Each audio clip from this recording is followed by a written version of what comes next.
Hello everyone, Josh Mabe here with NASCAR Minute News. I'm on the line with Doug Richert, crew chief for the BK racing car. Number 83 for Landon Cassill. You there? I'm here. How you doing? I'm doing great. Now, how did you get your start in racing? Well, I got my start at a pretty young age. When I was about 14, 15 years old, I started working on a neighborhood race car, let's say. We ran some figure 8 races out in California. And then in the late 70s, I was able to move from California out to North Carolina and be involved with one of the top series in NASCAR. Okay, and when did you start working with RCR? Well, RCR is when we were with Australian Racing and Dale Earnhardt Sr., we decided to leave there, and that was in 81, I think it was. 1981, we ran partial season there at Australian, and he decided to quit racing, so we left there and went to Richert Racing, and that's the same year that Richert quit driving, and Dale Earnhardt Sr. took over the seat there of the number 3. So what team were you with when you won the championship in 1980? That was the number 2 car with Australian Racing. Alright. So then how long did you remain at RCR after that? We were just, I was there just for 6 months. At the end of 1981, Dale, he went to Bud Moore's to drive the number 15 car, and at that point I went to Junior Johnson's shop to work with Darrell Waltrip on the number 11. Yeah, Junior Johnson, Darrell Waltrip, good people, huh? Oh yeah, that was a good place to work. That was a good 4 years of my career up there with them also. Yeah. But then Dale eventually went back to RCR. Yes. Yeah, he left, went to Bud Moore's, and then he went back to Richard Childress's, and that's when he started to, have a lot of success there during that point. Yeah. So then around 2008 or 2009, when was that you did Keyed Up Motorsports? You know what, that was, I think that was 2010, if I'm not mistaken. Keyed Up Motorsports only lasted about 4 races, I think it was. It was one of those operations where we just needed some more funding to be able to continue, and it just wasn't there to do it right. Yeah. So, but Keyed Up Motorsports, they keep saying they're going to come back, they're going to come back, they're going to come back, but they never do. Well, I have spoke with Raymond a couple times after we did quit that thing there, and he did talk like he was coming back, but I think the one thing that he realized is if you are going to step into the sport of NASCAR and the Sprint Cup Series, you got to have the funding, you got to have the sponsors behind you to do it properly. It's a real struggle when you don't, and nowadays you got to have a lot of preparation, especially with the new style cars and everything that we're going to be running this year, which is going to be much better for the manufacturers. Yeah, that's going to be amazing. So, then after that you went over to Robbie Gordon Motorsports. Is that right? That's right. I went there. I actually started up there and was just a spotter for Robbie, and he had some crew chief changes there towards the end of the year, and then I just filled in the rest of that season as crew chiefing up there with him. And then I thought I had a deal to go somewhere else, so I actually told him I was leaving, and then it fell through. So that was kind of the start of a couple bad years there for me. So what did you do during that time? Did you do any crew chiefing that year? On and off. I tried to do some consulting things. I also went up and started, working hard and trying to do more of the Speed Channel shows where I did some NASCAR performance shows with Chad Booty and Larry McReynolds, and tried my hand at some commentating there a little bit on a truck race or 2 there, and that side of things didn't work out, but was able to do that. I worked a little bit with Larry Gunzelman on the Start and Park program, and went to work with Timmy Hill up there at Rick Ware's for a short period of time before I moved over to TRG at the end of 2011. Yeah, because I remember I saw you actually at Kentucky and you were at TRG. Excuse me, I didn't hear you. I saw you at the Kentucky Speedway and you were with TRG. Yes, yep, with the 71 car with Andy Lally. Yeah. That's another one of those teams that didn't last really long.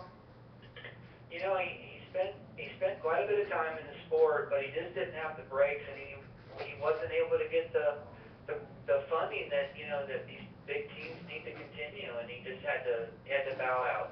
Yeah. And also, you mentioned NASCAR Performance. I'm sad to hear that that show shut down. Yeah, I really enjoyed doing that show, and it was fun when we did it at the track during the events, and I really enjoyed that, mingling with the crowds.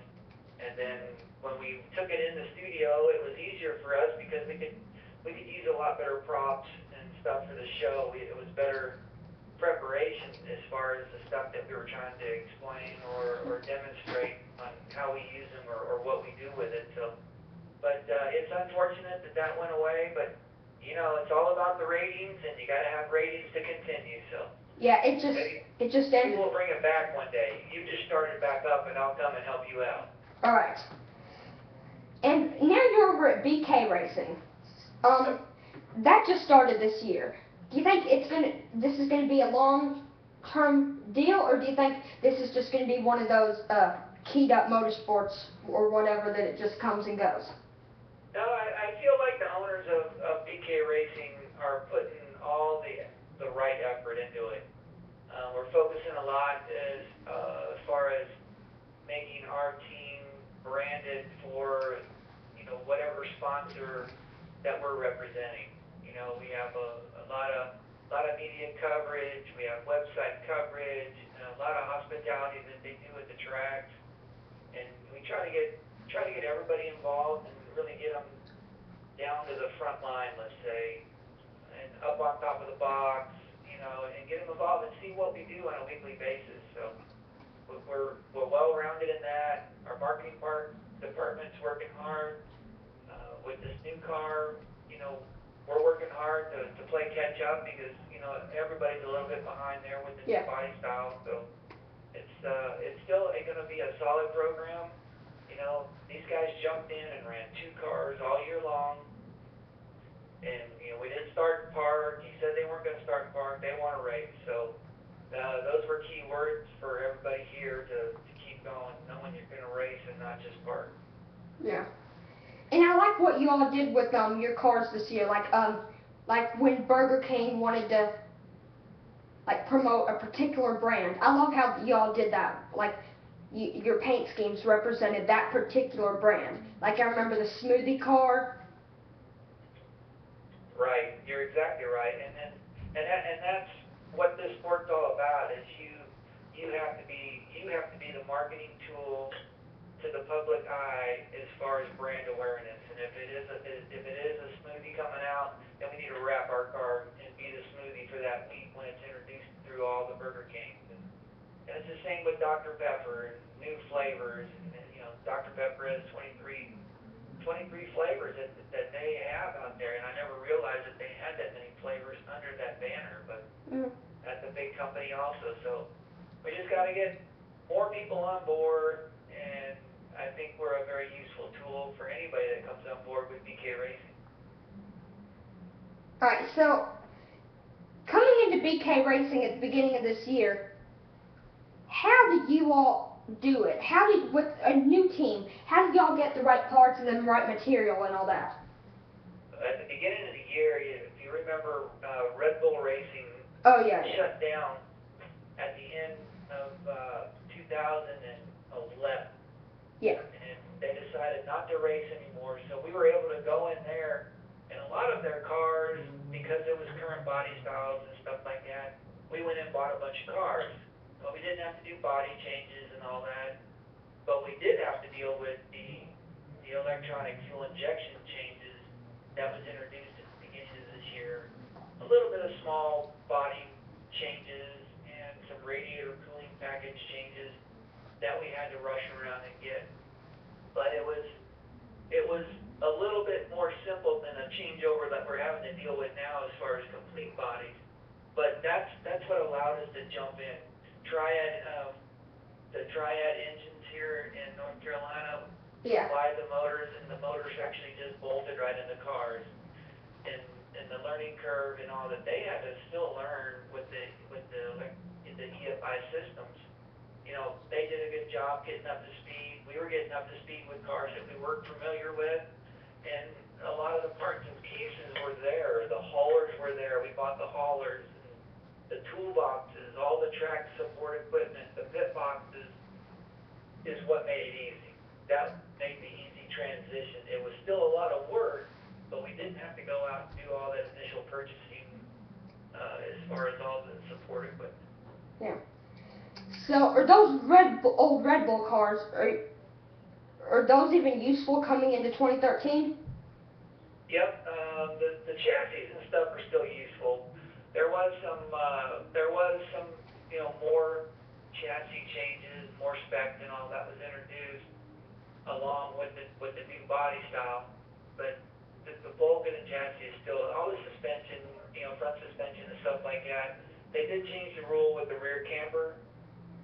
So having to run more camber in the rear and not having these cars, dog tracking so much down the straightaway. If you've noticed, they've taken all that away and put some a little bit more practical straight up rear end houses under what I consider. Yeah. So do you think the momentum will be better next year? Well, I would hope so, because we understand the equipment a lot better than what we did starting last year.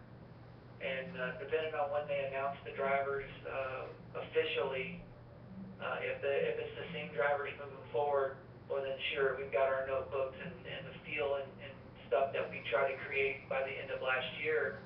We can have that and build on that moving forward. All right. Thanks for joining us today. All right. Well, good luck with your show, and give me a call sometime. All right. Talk to you soon.